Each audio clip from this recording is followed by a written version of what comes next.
好，各位好，我们来解今天 LeetCode 的问题啊。今天 LeetCode 的问题是第2125题，所谓 Number of laser beams in a bank 啊，基本上它应该是银行当中的镭射光束的数目。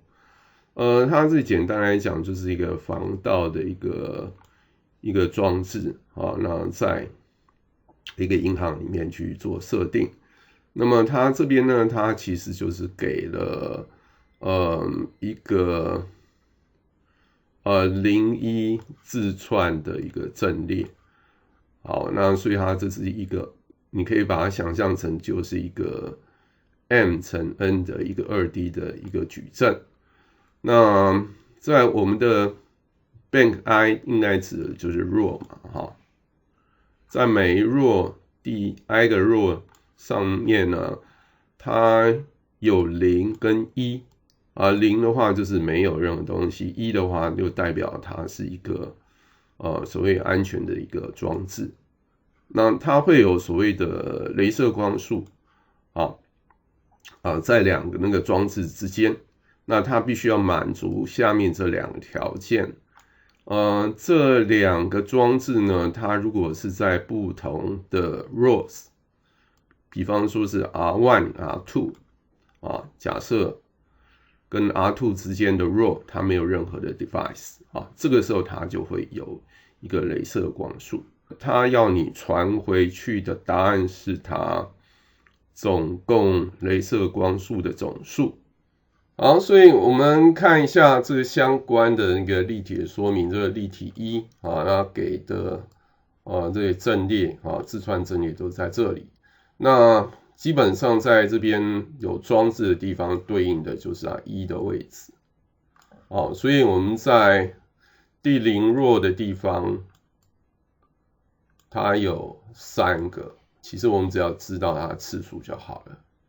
那在第1 row 的地方是没有，因为全部都是0。好，在第2 row 的地方它有2个，那最后一 row 的地方它有1个。那我们其实大概就可以去计算计算它总共的光束的个数。所以这边它有3个，这边有2个，这边有1个，所以从第0 row 到第2 row 之间呢，它会有3乘以2。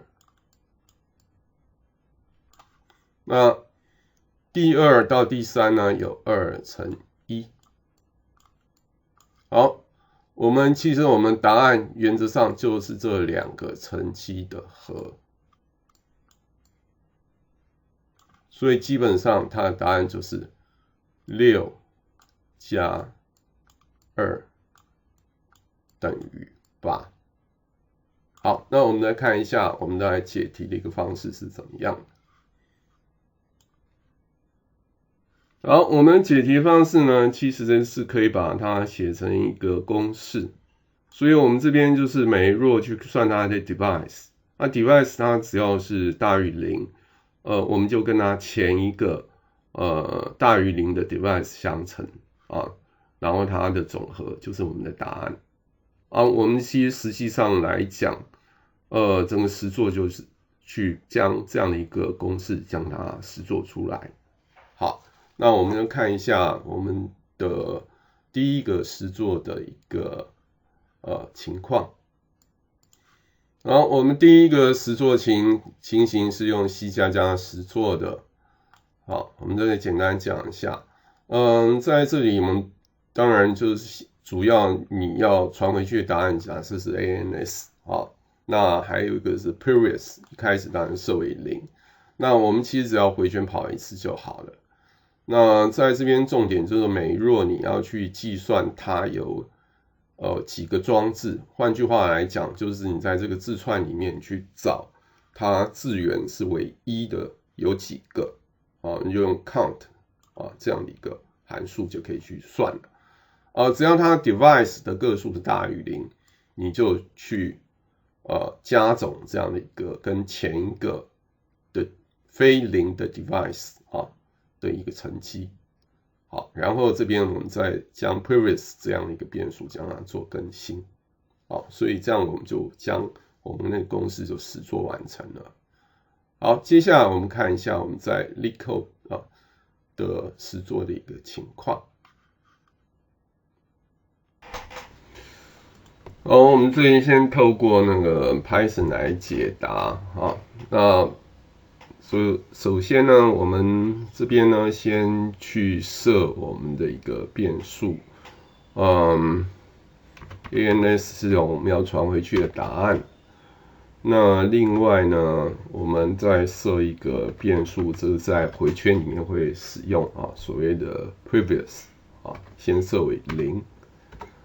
那我们的回圈基本上呢，我们的每一个 row 只要是在这个 bank 里面，好，那我们去计算啊，它在这一 row 的它有几个devices 好，所以我们去算，我们用 device dv 就好了。我们去看 row 这样一个 string 它里面有几个1。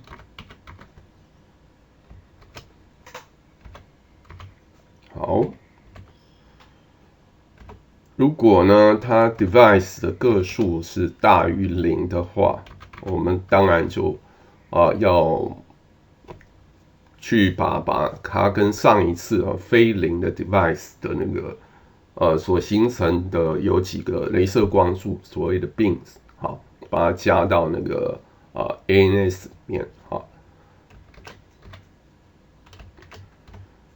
所以呢，我们的 ANS 就加等于 DEV 乘上 previous。那我们的 previous 这边当然要更新。好，然后呢，就 return 我们的 ANS。原则上程式应该就大概就这样。好，那我们让它执行一次，看看有没有什么错误。好，基本上应该都正确啊。你像我们第一个 case 它是8个，第二个 case 是0应该都正确。好，都正确的情况下，我们 submit 看一下情形。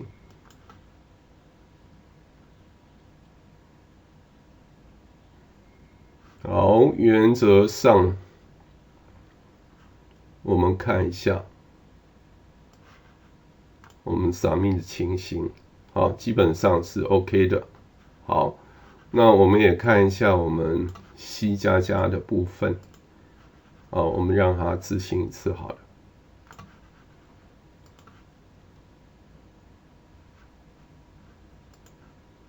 好，基本上也都是正确的，相同的一个逻辑。好。